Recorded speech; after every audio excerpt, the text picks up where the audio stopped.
And good Saturday evening, and welcome to LawCall on WLOX and WDAM. So happy to have you along with us on this beautiful Saturday evening. Got a really good topic, something that maybe your family or friends have been involved with, fighting the insurance company. Has your claim ever been? As he does every Saturday night in one shape, form, or another. That's right. Matthew Medier with the law firm of Reeves and Medier. Matthew, good evening. Thank you, my friend. Fighting the insurance company, something you have done for quite a many years. Just every day. Many moons. Just every day. Moons. Yeah, indeed. And it's funny, Kenny, one of the biggest things, it's a surprise people have is, we all know that friendly insurance agent. Oh, yeah. Sure. And your local guy. Your local guy. Part of the Chamber of Commerce. Somebody and maybe went to school with, and he sold you your policy. And then there's a claim. That's a whole different department. Right. They don't let your insurance agent have much involvement at all. Right. And it's a claims department, and people, it's funny, they get their feelings hurt. They call me and say, but my insurance agent's so nice, and this claims person is just not nice at all. And they're quite frankly stunned that they're treated that way. And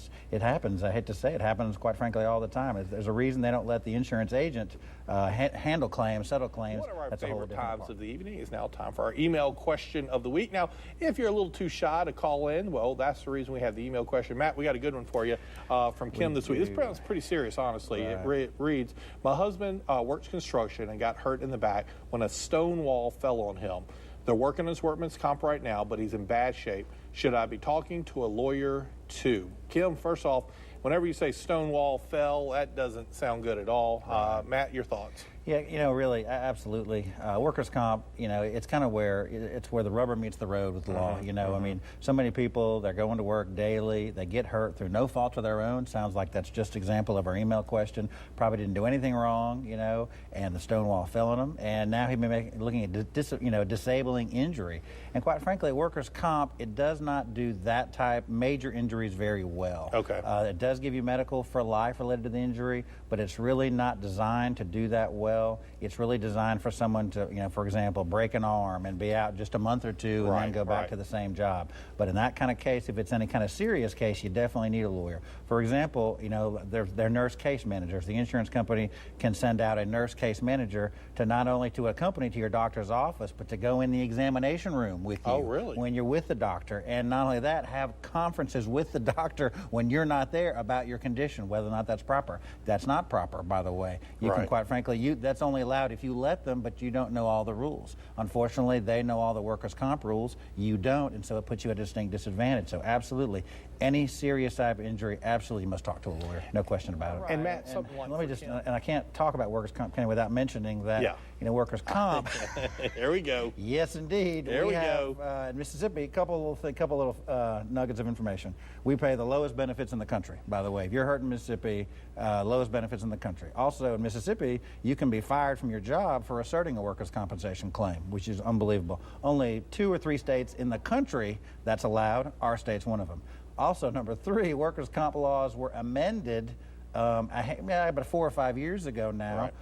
Despite the fact that the workers' comp judges were against it. Quite frankly, it was mainly written by the insurance company lobby, and those of us that do some workers' comp thought it was a real hard shift toward the employer and against the injured worker, unfortunately, and of course it passed. And so we're dealing with, workers' comp law was never great, and it even got, quite frankly, more conservative 5 years ago, harder for the injured worker. And I tell you, Kenny, I do some of this, some workers' comp, and a family, you take someone that's working and you put their entire livelihood at risk, whether they can, support their family, support their children, and you put it in the hands, of adjusters and insurance companies, and it's just, it's a very trying, very difficult time. Nobody wants to be in workers' comp, I promise you. They want to be working, they don't want to be hurt. That's a great point. And when they do, it's just a shame, All right. In most cases where people, most folks, when they have dealings with an insurance company, it is generally in the car wreck arena. And let me just kind of say, give me like a little bullet points on that.